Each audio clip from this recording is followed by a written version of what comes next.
उसको भंग कर दिया गया है, अब आप लोग क्या चाहते हैं? अब तो उड़ जाना चाहिए। देखिए, जो आपका सवाल है और मैं दर्शकों से कहना चाहता हूँ, इसको पहले सिलसिलेवार आपको और हमको सबको समझना चाहिए। जब इन बेटियों की शिकायत नहीं सुनी जा रही थी तो इन्होंने सुप्रीम कोर्ट का दरवाजा खटखटाया 23 तारीख को, और ठीक 23 तारीख को ही खेल मंत्रालय ने कहा भारतीय ओलंपिक संघ को कि भाई आप आगे आओ, एक कमेटी बनाओ और वो कमेटी इसकी देखरेख करेगी। आप समझ गए? और भारतीय ओलंपिक संघ ने वो सब सुनने के बाद 28 तारीख को सुप्रीम कोर्ट तारीख देता है, तो 27 तारीख को ओलंपिक संघ जो है एक कमेटी का गठन करता है और 3 मई को उसका इम्प्लीमेंट करता है। आप समझ रहे हैं कि ये काम धाम नहीं करेगी। मैंने आपके माध्यम से एक बात कही थी और दर्शकों को मैंने चुनौती देते हुए कहा था, दर्शकों से अपील की थी और मोदी सरकार को चुनौती दी थी, कहा था कि कर्नाटक चुनाव से पहले किसी भी दशा में नरेंद्र मोदी की सरकार ब्रजभूषण शरण सिंह के खिलाफ किसी प्रकार का एक्शन नहीं लेगी, और वही हुआ। और इसमें भी देखिए, हाँ, अगर ये उन्होंने ब्रजभूषण शरण सिंह को जेल भेजते, मैं जानता हूँ जैसे कई लोग कह रहे सिर्फ जाटों की बेटी है, तो मैं आपको बताना चाहता हूँ मध्य प्रदेश में जाटों का बहुत बड़ा सम्मेलन था, उसमें शिवराज सिंह चौहान से टिकट मांग रहे थे। किसी ने नहीं कहा कि पहलवान बेटियों के साथ में, ओलंपिक पदक विजेता बेटियों के साथ में जो अन्याय हुआ उस पर तुम कुछ बोलो। ब्रजभूषण शरण सिंह, तमाम समाज के नेता वहां पर क्या मांग रहे थे? वो लगे हुए थे टिकट की कतार में। तो मैं आपके माध्यम से यह कहना चाहता हूं, फिर इसका देखो क्रोनोलॉजी का हिस्सा, एक बड़ी बात जो मैं आपको माध्यम से कहना चाहता हूं गंभीरता के साथ, आज ये बेटियां ब्रजभूषण शरण सिंह इसलिए गिरफ्तार नहीं हो रहा है क्योंकि हमारे देश में मुख्य न्यायाधीश चंद्रचूड़ साहब ने इस पूरे मामले को ऐसे सुना जैसे महाभारत में राजा धृतराष्ट्र बैठा हुआ था। हमारे इन बेटियों की शिकायत 7 है, 7 लड़कियों की शिकायत है, और 7 लड़कियों की शिकायत ये नहीं है कि इन 7 के एक ही कमरे में एक ही जगह पर यौन शोषण की शिकायत हो, 7 की अलग अलग जगह यौन शोषण की शिकायत है। तो कितने मुकदमे होने चाहिए थे? देशवासियों से कहना चाहिए तो 7 मुकदमे दर्ज होने थे, लेकिन दिल्ली पुलिस ने पहले मुकदमा ही दर्ज नहीं किया। तो धृतराष्ट्र की भूमिका इसलिए कह रहा हूं, यौन शोषण की शिकायत जब किसी थाने में दर्ज नहीं होती है तो ऐसे पुलिसकर्मियों को दंडित करने का प्रावधान है। पहले सुनिए, पहले आ रहा हूं, 2 आ रहा हूं, फिर 5 FIR कम की गई। आप पहले सुनिएगा भैया, पेशेंस रखिए। 5 FIR कम दर्ज की गई, इस पर भी हमारे मुख्य न्यायाधीश ने मुंह नहीं खोला। अब जो आपने कहा कि उसे पद से हटा दिया गया है, पास्को के तहत हमारे देश में 67,000 मामले हैं विचाराधीन, और हर मामले में प्रावधान है कि शिकायत दर्ज होते ही आरोपी को गिरफ्तार करके जेल में डालना है। यहाँ तो वोटों के हिसाब किताब बैठ रहा है। हाँ, आपके माध्यम से मैं एक बात गंभीरता के साथ कह सकता हूँ कि जब जब भाजपा का कोई बड़ा नेता बलात्कार के मामले में फंसता है, भाजपाइयों पर दंगे का आरोप लगता है, तो भाजपा के मतदाता गोलबंद होते हैं। बेटियां बैठी हैं यहाँ, 10 तारीख को कर्नाटक में पोल हुआ, लेकिन कर्नाटक में 1% भी वोट कम नहीं हुआ। उत्तर प्रदेश में निगम के चुनाव, पंचायत के चुनाव हुए, वहां पर भी जो है वोट कम नहीं हुआ है। दुख और अफसोस की बात है, जो बेटियों के साथ है, संविधान के साथ है, देश के लोकतंत्र के साथ है, देश के भाईचारे के साथ है, वो गोलबंद नहीं होते हैं। ये बड़ा मामला है। इसलिए वो जब गोलबंद नहीं होते हैं तब भाजपाई नरेंद्र मोदी हो, अमित शाह हो, उन लोगों को बिल्कुल चिंता नहीं है कि यौन शोषण की शिकायत करने वाली बेटियां खुले आसमान में डटी हुई हैं और यहाँ बैठी हैं अपना खेल छोड़ करके अपने जीवन को दांव पे लगा रही हैं और जो यौन शोषण का आरोपी है वो छुट्टा सांड की तरह घूम रहा है। ब्रजभूषण को कौन बचा रहा है आपके हिसाब से? किसको? ब्रजभूषण को कौन बचा रहा है? ब्रजभूषण शरण सिंह को मैंने आपसे कहा, एक तो मुख्य न्यायाधीश का धृतराष्ट्र की तरह इस मामले को देखना, और दो, पुलिसकर्मी को अगर कनॉट प्लेस के जिन पुलिसकर्मियों ने एफआईआर दर्ज नहीं की थी यौन शोषण की, उनको अगर सजा दिलाता सुनाता तत्काल मुख्य न्यायाधीश, क्योंकि मेरे दृष्टि में अपराध है, तो अब जो जांच अधिकारी है वो गिरफ्तार कर चुके होते।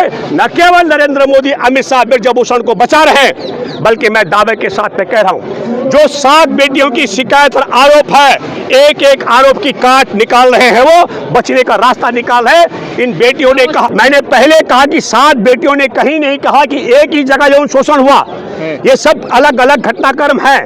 और फिर वो क्या बोलता है ब्रजभूषण शरण सिंह, उसके कई आरोप, उसने एक बात और भी तो कही है। ब्रजभूषण शरण सिंह का दावा है मैंने मुंह खोला सुनामी आ जाएगी, लेकिन इस मुद्दे पर जो आपने कहा, मैं आपको दावे के साथ में कह सकता हूं कि अमित शाह नरेंद्र मोदी की इच्छा के बगैर दिल्ली पुलिस किसी भी कीमत पर ब्रजभूषण शरण सिंह को जेल में नहीं डाल रही है। और न डालने का कारण क्या है? न डालने का बड़ा कारण यह है कि ब्रजभूषण शरण सिंह इनके साथ में बाबरी मस्जिद को ध्वस्त करने से लेकर आज तक खड़ा है। और ब्रजभूषण शरण सिंह के पास एक बहुत बड़ी जानकारी है, और वो जानकारी क्या, कि जिस तरीके से हिटलर ने संसद में आग लगा करके हर बदनाम किया था, कम्युनिस्ट सोशलिस्टों को कहा था, इन्होंने संसद में आग लगा दी और जनता ने सोशलिस्टों को और कम्युनिस्टों को मारना पीटना शुरू कर दिया था।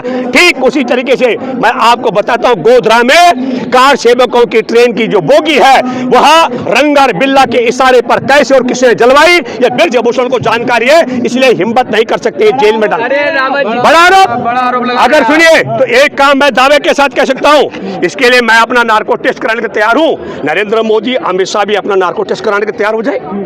मैं दावे से कह रहा हूं कि जिस तरीके से हिटलर ने वहां पर संसद में भवन में आग लगवा करके ये हवा बनाई थी, इन्होंने भी ठीक उसी तरीके से गोधरा में ट्रेन की बोगी जला करके आग लगा करके ये षड्यंत्र किया है। वो तो नार्को टेस्ट को भी ईवीएम बना दिया। हाँ, वो भी सही कह रहे हैं आप, लेकिन 2-3 सवाल आपके मन में था। आप ये भी कहना चाह रहे हैं कि इसी प्रकार मैं आपको बताता हूँ ये अफवाह कैसे फैलाते हैं। देखिए, हमारे देश के अंदर दुख की बात है कि 2016 से लेकर 20 तक 41,621 महिलाएं मुकदमे दर्ज हैं। मैं कोई दंत कथा नहीं कह रहा हूं, कोई पटकथा फिल्म की बात नहीं कर रहा हूं। 41,621 महिलाएं, बेटियां गुजरात की गुम हैं, लापता हैं। और वहां का एक सीनियर आईपीएस जो अभी मानवाधिकार आयोग का सदस्य है, उन्होंने कहा उन्हें देह व्यापार के धंधे में झोंक दिया गया है। फिल्म बननी चाहिए थी, वो कौन है? भाजपा सरकार में 2016 से 20 तक की बात कर रहा हूं, अब तक के आंकड़े शायद मुझे लगता है 60 लाख क्रॉस कर चुके होंगे। तो कौन है गुजरात में जो वहां की बेटियों को भगा रहा है, और कौन है जो वेश्यावृत्ति के धंधे में धकेल रहा है? या तो केंद्र की मोदी सरकार हो सकती है या वहां की भाजपा सरकार हो सकती है, और तो कोई है नहीं। तो फिल्म बननी चाहिए थी इस पर, फिल्म बननी चाहिए थी इन ठगों पर, जिन्होंने कहा था 15-15 लाख देंगे, किसानों की आमदनी दुगनी करेंगे, सबके अच्छे दिन लाएंगे, चीन को लाख दिखाएंगे। इन ठगों पर, इन पर बन रहा देश के लुटेरों पर, जिन्होंने देश के 28 सबसे ज्यादा धन लूट कर भागने वाले, उनमें 27 गुजरात के। फिल्म इस पर बननी चाहिए थी, फिल्म बनी। केरल स्टोरी बनी है ना? हाँ, केरल स्टोरी बनी है, मोदी जी का बोल रहे केरल स्टोरी मूवी देखने। हाँ बिल्कुल, मैं बता रहा हूँ, केरल स्टोरी का नाम गलत है लिखा हुआ, होना चाहिए था उसका गुजरात स्टोरी नाम। एक तो मैं इसलिए कह रहा हूँ, जो मैंने कहानी सुनाई केरल के लिए, मैं कहना चाहता हूँ हमारे DRDO के निदेशक प्रदीप जो है कुलूकर, वो हमारे देश में सावरकर का 26 फरवरी 2021 को एक बड़ा कार्यक्रम था, सावरकर की याद में रखा हुआ। उसके मुख्य वक्ता RSS से जुड़ा व्यक्ति हमारे देश का, वो ISI का एजेंट। तो जब ISI का एजेंट हमारे देश में DRDO का डायरेक्टर हो सकता है, तो केरल की 3 गरीब परिवारों को पटा करके हो सकता है इन्होंने ISI के साथ जोड़ दिया हो। ये इनके हाथ में संभव है, क्योंकि धन के लिए और बिना सुनो कोई पाकिस्तान की देशभक्ति नहीं कर रहा था DRDO का निदेशक। पैसे को लिए, पैसा के लिए पाकिस्तान के लिए जासूसी कर रहा था। हमारे देश के अंदर डिफेंस का सबसे बड़ा रिसर्च का विंग्स है वो, उसी के बूते हम सब लोग अनुसंधान करते हैं। और आपको बताना चाहिए उस पर फिल्म बननी चाहिए थी। आप बदनाम कर रहे हैं केरल को। केरल को बदनाम करने का पीछे षड्यंत्र क्या है? एक तो केरल के लोग पढ़े लिखे हैं, वहाँ भाजपा नाम का जंतु पैदा नहीं हो सकता। केरल को बदनाम करना, मैं हाँ, पूरी दुनिया में जो महिलाएं स्वास्थ्य कर्मी हैं वो केरल की है, वो केरल की बेटियां पूरी दुनिया में भारत का नाम रोशन कर रहे हैं। और भारत में बैठे भारत के गद्दार केरल का नाम और केरल की बेटियों को बदनाम कर रहे हैं। ये दावे के साथ मैं कैसे करूं? कैसी स्टोरी बननी चाहिए? कैसी स्टोरी बननी चाहिए? 41,621 बेटियां गुजरात की, जिनकी FIR, सुनिए, मैं FIR की चैलेंज कर रहा हूं। नरेंद्र मोदी कह रहे फिल्म देखो, नरेंद्र मोदी वो काल्पनिक है, मैं असली फिल्म की बात कर रहा हूं। 41,621 लड़कियां गुजरात की गुम है, उसका मैं FIR की कॉपी दे सकता हूं। हमारे सुनो, राष्ट्रीय सुनिए राष्ट्रीय अपराध ब्यूरो की रिपोर्ट है, BBC ने पहले सुनिए, पहले सुनो, अरे यार एक जगह टिको, राष्ट्रीय अपराध ब्यूरो की रिपोर्ट है। अरे अच्छा, एक काम करते हैं मोदी जी, मैं आपको चैलेंज करता हूं, मैं आपको 41,621 की FIR दूंगा गुमशुदगी की। आप 30,000 की बात कर रहे हैं, आप 300 की FIR दे दो, हम मान जाएंगे। आपके माध्यम से हम कह रहे हैं, हम इसलिए कहना चाहते हैं आपके लिए, आपके माध्यम से मैं एक और बात करना चाहता हूं। मैं बधाई देता हूं कर्नाटक के मतदाताओं को कि उन्होंने गोलबंद होकर के इस समय इस देश से नफरत के खिलाफ वोट दिया। लेकिन एक अपील मैं करना चाहता हूं, और वो अपील क्या है?